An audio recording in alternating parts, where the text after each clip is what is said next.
Good morning, everyone.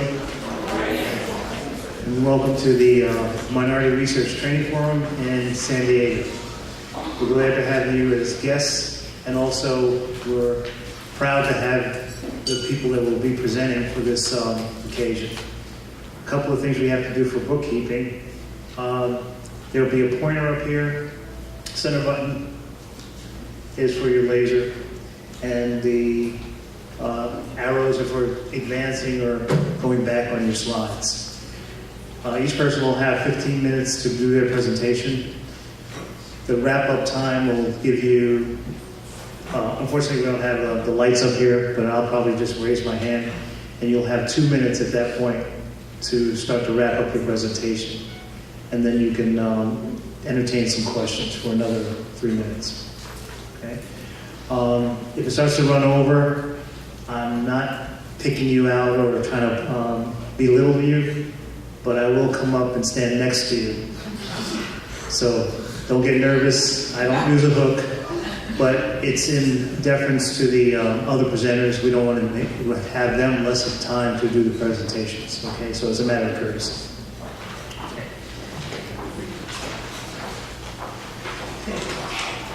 First presenter is Madison from the University of Iowa.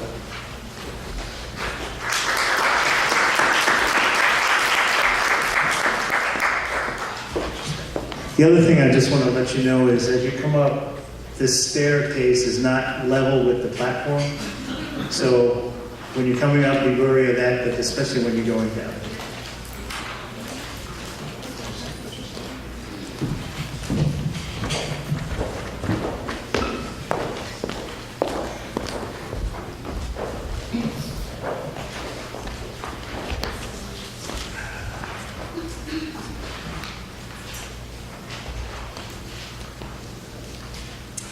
Good morning, everyone. I'm Dr. Madison from the University of Iowa. I'm in the laboratory of Dr. Chioma Okioma, and I'm a postdoctoral fellow. We are examining the role of semen-derived exosomes in HIV entry and replication. So first, for a short course on exosome biogenesis. Exosomes are generated in the producer cell by inward budding into multivesicular endosomes, or MVEs. During the process of inward budding, they incorporate within the exosomal lumen producer cell cytoplasmic proteins, microRNA, and mRNA. They can also incorporate MVE, membrane proteins. The MVE can then fuse with the lysosome for degradation and recycling of exosomal cargo, or it can fuse with the plasma membrane of the producer cell, thereby releasing its exosomal cargo into the extracellular milieu. Most cell types secrete exosomes into all biological fluids thus far queried, including cerebrospinal fluid, semen, blood plasma, blood serum, saliva, and tears. The exosomes can then fuse with target cells and donate their cargo, or be introduced into the target cells via endocytosis, in which case they can back-fuse into the endosome, into the endosomal plasma membrane, and release their cargo into the target cell. Or the endosomes can fuse with lysosomes for degradation and recycling of the exosomal cargo. We have discovered that semen exosomes inhibit HIV infectivity, but the role of exosomes on HIV entry is not yet known. HIV entry is contingent upon binding of its envelope GP120 to its primary receptor CD4, which is followed by binding to a co-receptor, either CCR5 or CXCR4, which allows the virus to fuse with the plasma membrane of host cells, where it releases its HIV RNA, reverse transcriptase, and integrase. The viral RNA is then reverse transcribed into copy DNA, which is integrated into the host genome by HIV integrase. Then nascent RNA is used to make viral proteins that are incorporated with the RNA into budding progeny virions. which then mature after they have bud in the extracellular milieu. So what is known about exosomes and their role in HIV thus far? There are only 5 papers addressing this directly, and they show that dendritic cell and macrophage-derived exosomes facilitate HIV infection by facilitating entry. Exosomes from H9 T cell line contain ApoBec3G, which is a host antiviral protein or enzyme that mediates deleterious effects on the HIV genome. And thus, the exosomes from these cells mediate resistance to recipient cells. Exosomes from breast milk inhibit HIV by inhibiting binding of the virus. We recently published that human semen contains exosomes with potent anti-HIV activity, and the exosomes inhibit all strains of HIV and lots of different target cell types. They do not inhibit herpes simplex 1 or 2 virus, which indicates that their antiviral activity is specific to retroviruses.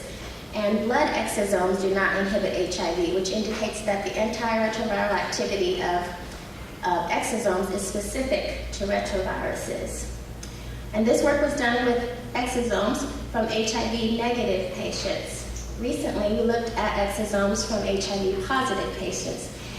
And to do these experiments, we used a TZMBL reporter cell line derived from the HeLa cell line. They are modified to contain the primary and secondary receptors that HIV needs to infect. And they express luminescence as a result of HIV infectivity. So we can quantitate HIV infectivity by the luminescence expressed. So here's HIV alone. We set it at 1 in the presence of HIV-negative semen exosomes. That's 50-fold decrease in infectivity. And exosomes from HIV-positive individuals decrease infectivity even more. And this is primary infection at 24 hours. We take this supernatant and add it to fresh TZMBL cells to query progeny fitness, or the ability of the progeny produced at 24 hours to infect other cells and propagate infection. And both exosomes from both HIV positive and negative individuals inhibit secondary infection and progeny fitness by more than 99.9%. Proviral integration into U937 monocytes, SUT1 T lymphocytes, and TZMBL cells is also suppressed in the presence of SE. So I'll call these semen exosomes SE from here on forward. At 24 hours, we see that HIV P24 antigen is the same in the supernatant. So the same amount of progeny is produced even though infection is reduced. But the progeny are not fit to propagate infection because they have a suppressed reverse transcriptase activity, and reverse transcriptase activity is critical for propagation of the infection. So what happens at 3 hours, the early time point of infection? We see that intracellular P24 is the same in the presence or absence of SE as is RT activity. So the incoming virus is the same amount of incoming virus comes in, and they're equally fit. But there's always a little bit more virus coming in the presence of SE, which was curious to me considering that SE suppresses so much. And we know that SE can be incorporated into target cells by endocytosis. So I hypothesized that SE may physically interact with the virus and bring it in via endocytosis with it. So to examine whether SE interacts with the virus, we did confocal microscopy with a GFP-expressing virus, and we stained the SE with red fluorescence. We don't see any DAPI because the virus or the exosomes do not have DNA, but they do co-localize, and the HIV particles are sequestered within exosome aggregates. So to examine whether exosomes bring the virus into cells in a CD4 receptor independent manner, we use vaginal epithelial cells that do not contain CD4, CCR5, or CXCR4. So these cells are non-permissive or not susceptible to HIV infection. First, we examine whether the vaginal epithelial cells can incorporate semen exosomes within them. And we stain the exosomes green, and we do see a punctate distribution indicating that the exosomes are still intact within the cells versus a diffuse distribution, which would indicate fusion of the exosomes to the plasma membrane. Used Dinosaur, which is an inhibitor of endocytosis. So if you look at the black histogram, that's where Dinosaur was present on the vaginal epithelial cells before addition of SE. The pink histogram shows SE alone.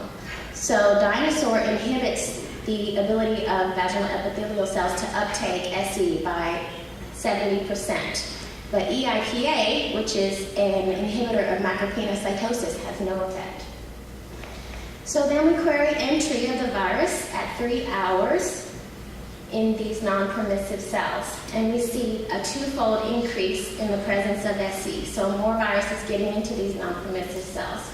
When we pre-treat the cells with Dinosaur, the inhibitor of endocytosis, we see that the effect is abated, which indicates that it is mediated by endocytosis. Using EIPA to inhibit macropinocytosis has no effect.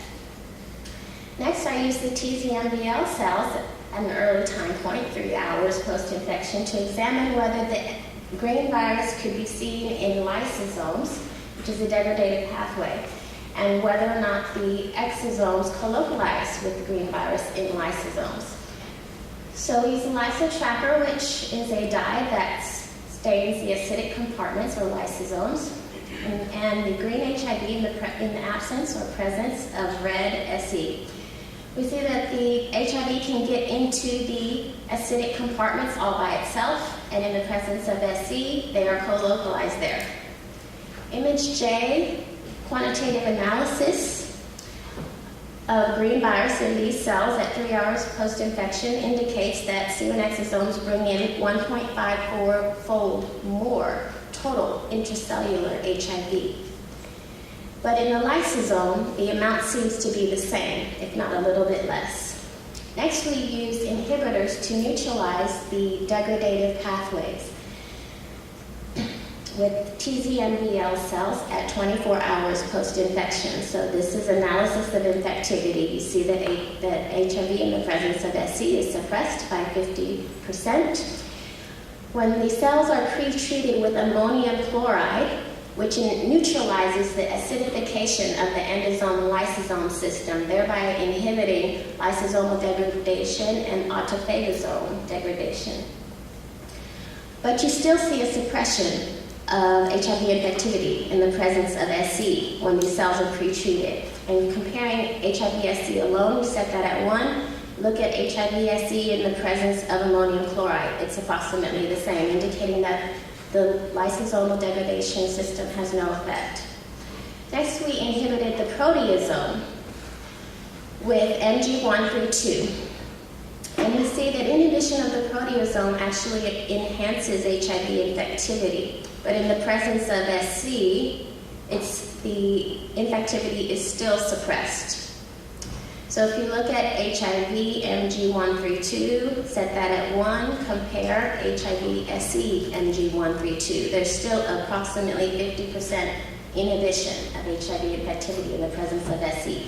Therefore, inhibition of the proteasome has no effect on SE antiviral activity. Our data suggests that SE interacts with HIV prior to entering target cells and then mediates cellular uptake of HIV in a CD4-independent mechanism. However, infectivity is diminished by SE up to 99.9%. Within target cells, SE colocalizes with HIV within acidic organelles.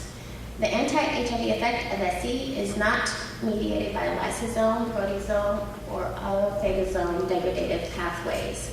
So our findings suggest that SE-mediated entry of HIV particles does not enhance infection of target cells. In the future, we aim to block the interaction between SE and HIV and examine the effect on intracellular colocalization and SE antiviral activity. and further examine the role of endocytosis versus macropenocytosis and phagocytosis on the SE antiviral effect. We aim to examine the effect of SE on entry of various HIV isolates and mutants, or VSV pseudotyped HIV, in the presence and absence of HIV fusion and entry inhibitors. And ultimately, we want to identify the SE antiviral factors. I want to acknowledge my PI, Chioma Okioma, and my lab mates, my fellow postdoc, Philip Jones, our graduate students, Wadi Fernandez and Jennifer Welch, and our undergraduates, Alex Canfield and Ariel Kleinschmidt. Funding sources include Infectious Diseases T32, the University of Iowa, and Levitt Center for Virology and Viral Pathogenesis. I'll be happy to entertain any questions at this time.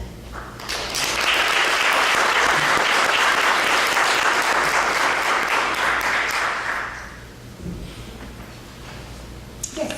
So I know that if you look at the statistics for HIV in terms of having sex with someone without a condom, in terms of transfer rates, that the infection rate is less than 1%. Do you think this might be a similar reason to that phenomenon? Absolutely. I think that in the absence of semen exosomes, there would be at least double the amount of current cases, and the current cases are at 33 million. Yes. So you're sticking these exosomes and helping uninfected individuals? Yes. So what do you think is inducing the production of these exosomes without viral infection? So exosomes are produced constitutively by most cell types, regardless of infection. It's just it was originally thought to be that these exosomes take out trash from the cells, and that's what they were thought to be in the 80s. And now we're realizing that they have various physiological and pathophysiological effects that can mediate host-to-pathogen interaction.